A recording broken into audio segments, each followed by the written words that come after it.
Bonjour à tous, merci beaucoup d'être avec nous pour le magazine de la santé. Allô docteur Jean-Marc, bonjour. Bonjour Marina.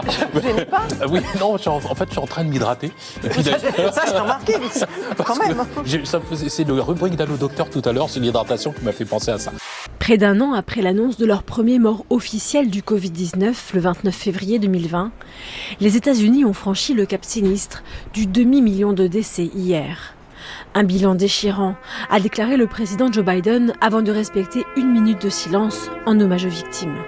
Les mesures que nous avons prises de distanciation ou de lavage des mains ou de nettoyage à l'alcool ont probablement eu un rôle bénéfique sur la disparition des infections respiratoires et digestives, mais pas du tout sur le Covid.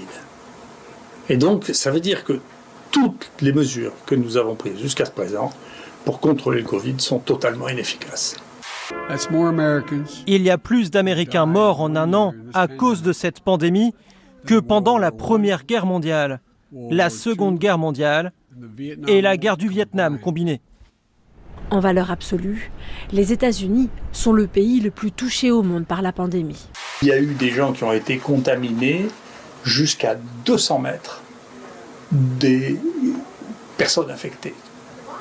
Et donc, ça peut expliquer pourquoi on n'a jamais démontré ça pour les autres virus respiratoires, cette distance incroyable qu'il peut y avoir entre les cas infectés et les cas qui vont être infectés. Christine Boutin, connue pour être une fervente catholique, toujours active sur les réseaux sociaux. Et hier, grosse gaffe de l'ex-ministre qui s'est énervé en réaction à un message qui critiquait Jésus. Alors, message de l'internaute en question.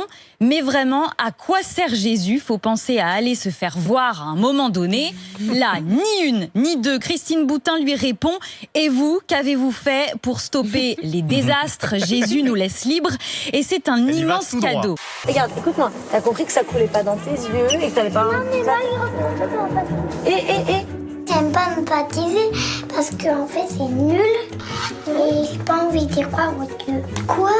Devant tous les gens, tu vas dire non ? Bah oui, non. Quand ça... Sauf que l'internaute à qui elle envoie ça commentait en fait la rencontre de Première Ligue qui opposait Manchester City à Arsenal dimanche. Et qui parlait en fait du joueur de Manchester City, Gabriel Jesus. Forcément, c'est pas passé inaperçu. C'est bon ? C'est froid.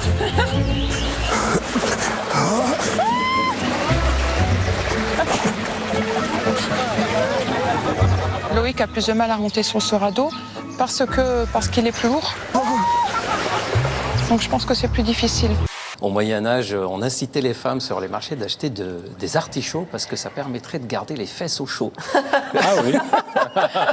Ça vient loin là quand même. Le marketing était déjà présent. Vous cherchez un peu. Louis XV en a mangé des céleris, des tonnes et des tonnes parce que c'était censé donner de la vigueur. Dites donc Valentin, vous en avez un grand couteau. C'est l'idée du complexe de la petite... De la petite plutôt. Un gros outil, bah voilà. Là, on est dedans. Ok, on n'épiloguera pas sur la taille du pâton donc. Chez l'homme, avec l'âge, on sait qu'il y a une petite fibrose et donc le pénis peut perdre un tout petit peu de son élasticité et de ses capacités érectiles et surtout de sa taille qui peut se rétracter un minimum. Non. Et donc, je vous laisse imaginer l'intérêt que peuvent avoir des hommes pour une alimentation s'il fallait un argument de taille pour que les hommes changent d'alimentation. Je ne suis qu'un pauvre poulet d'élevage. Jour et nuit, je suis enfermé dans ma cage. Numéro 7203, si tu viens, je serai là. On ne peut plus aller courir à mon âge.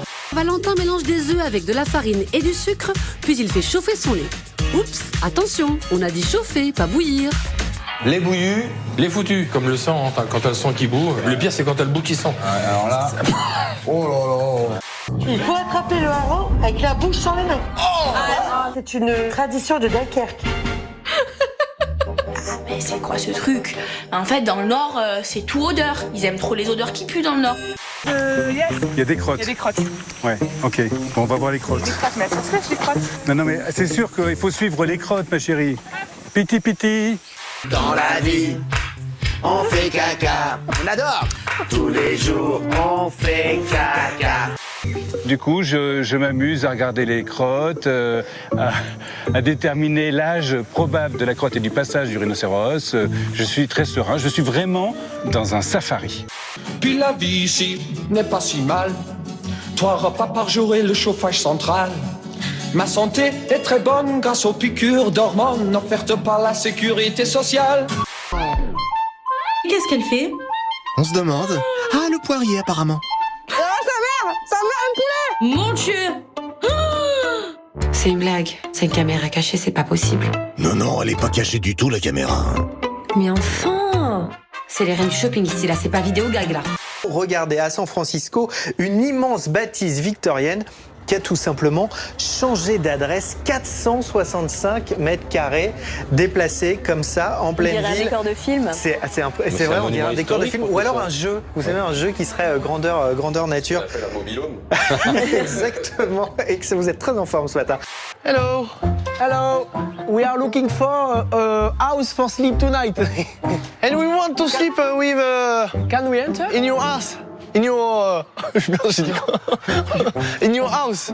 Il se trouve que le propriétaire de cette maison, de cette bâtisse et surtout de ce terrain a été contacté par un promoteur immobilier pour un nouveau projet avec beaucoup d'argent à la clé. Il a donc accepté de vendre son terrain, mais hors de question pour lui de détruire cette maison qui a 139 ans. C'est du patrimoine. Et donc il a tout simplement changé d'adresse. Cette opération, ce déménagement, il a coûté $400 000. Youb la potrette, en avant la musique, débarrassons ça bien proprement, le pays de la clique millionnaire, c'est chouan.